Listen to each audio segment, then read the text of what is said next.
ती लोकल आणि मी या सिरीजमधली आजची गोष्ट आहे एकटीचा सफर. मी रोज लोकलने प्रवास करते, घाटकोपर ते चर्चगेट.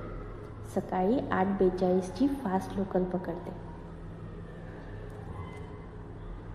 रोजचे तेच चेहरे, तोच गोंगाट आणि तरीही प्रत्येकाची एक वेगळी कहाणी.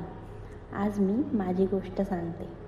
माझं नाव आहे सुषमा, 38 वर्षांची आहे. 2 मुलं, एक 10वीला आणि दुसरा 6वीला. नवरा IT कंपनीत आहे. सगळं ऐकायला व्यवस्थित वाटेल ना? पण लोकलच्या आवाजात माझा जो आवाज आहे,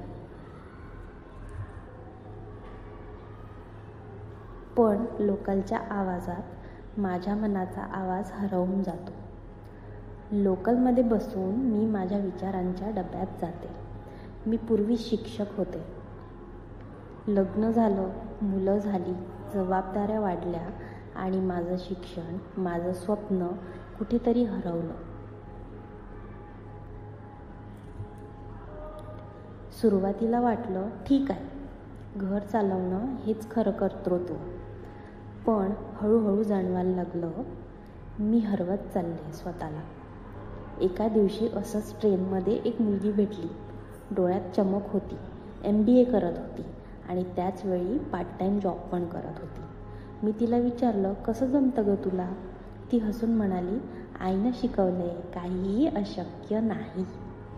त्या एका वाक्यानं माझं काहीतरी हलवलं. त्या दिवशी मी घरी जाऊन जुन्या वह्या काढल्या. पुन्हा इंग्रजी व्याकरण वाचायला सुरुवात केली. यूट्यूबवर लेक्चर बघायला लागले आणि महिन्याभरातच एका ऑनलाईन कोर्ससाठी अर्ज केला. नवऱ्याला सांगितलं. तो थोडा आश्चर्यचकित झाला, पण नंतर साथ दिली त्याने.